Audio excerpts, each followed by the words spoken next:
But anyway, Anyway, normally this is when we would talk about Degrassi and Beyond the Break and how awesome they Degrassi were was this awesome. week. Beyond the Break was awesome. Let's call Taking Back Sunday. Exactly. We're not doing that this week because Taking Back Sunday is waiting for us to call them, and we're going to do that because we never ever get to talk to rock stars, but we Totally. do today. They were on Degrassi, which everybody knows by now.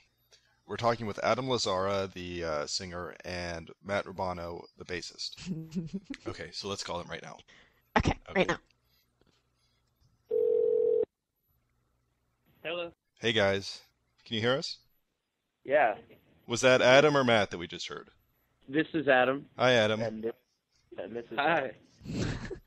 All right, let's get started. All right. So we heard that you loved Degrassi. Did both of you love Degrassi when you were younger, or was that just Adam? Well, Matt's been saying that he loved Degrassi ever since he was younger, so he's just been lying, really, because it was me. He's just a poser. Yeah, and because when I was in middle school, actually, like in our health class, they would show us episodes of Degrassi to teach us, teenage life lessons that we needed to know. And at Wow. the time, and at the time it was Degrassi Junior High. And then so I was with my roommate Angel this one day, and we were watching.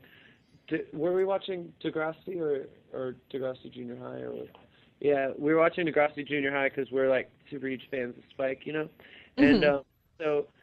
and we're watching, and then we found out that Kevin Smith was a guest star on one of the episodes. So Angel says to me, he says, Adam, that would be awesome if you guys were, able to be on Degrassi as guests. And then I said to him, yeah, that would be crazy. So I called up management and I was like, hey, could you try to get us on Degrassi? And next thing we knew, we were in Toronto. I love that because it's like, hey, wait, we're famous now. We can do things like this. Good move. When was the first time you saw the new Degrassi show? Did you just stumble on it, or what happened? No, I think it came from my roommate Angel, just us having this obsession with it.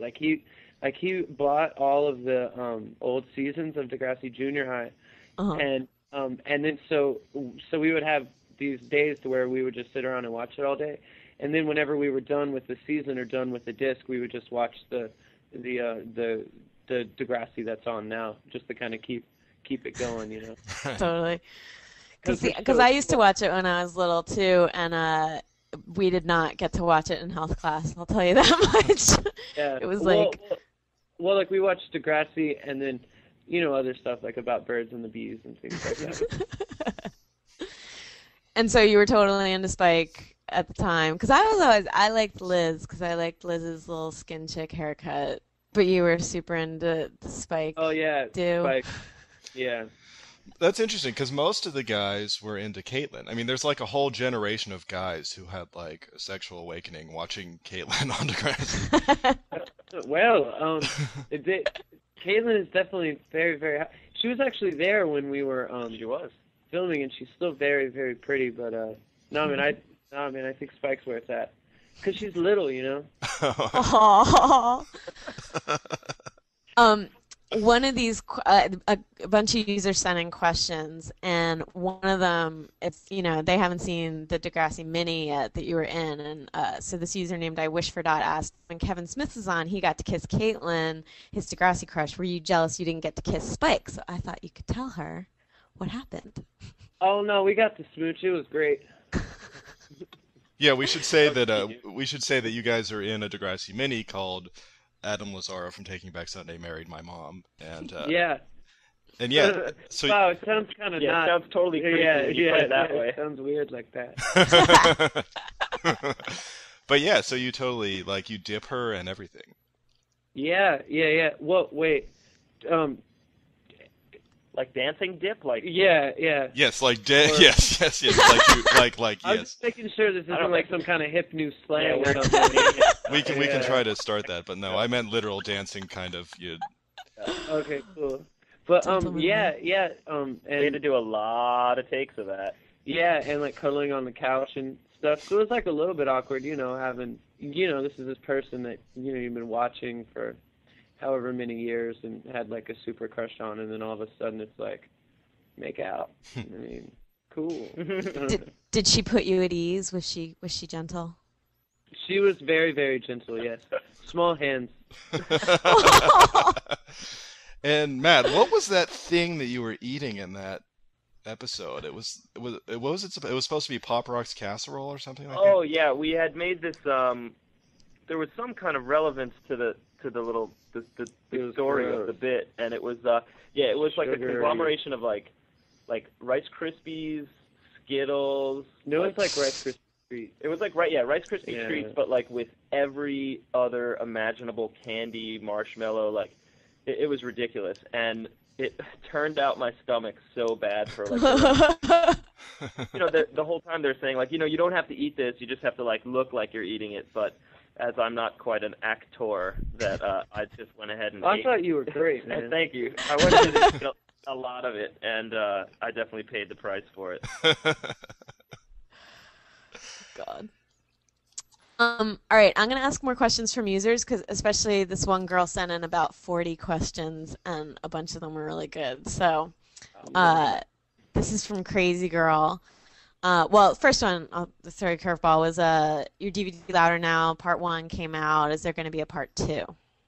Yes, actually, this very interview right now that we're doing into the space box is being filmed, and we've lived with a camera, pretty much up our noses since we started recording this record, and there'll definitely be a Part 2 and hopefully a Part 3, but then we figure after that like trilogy is plenty. Yeah, except for that it gets kind of bad.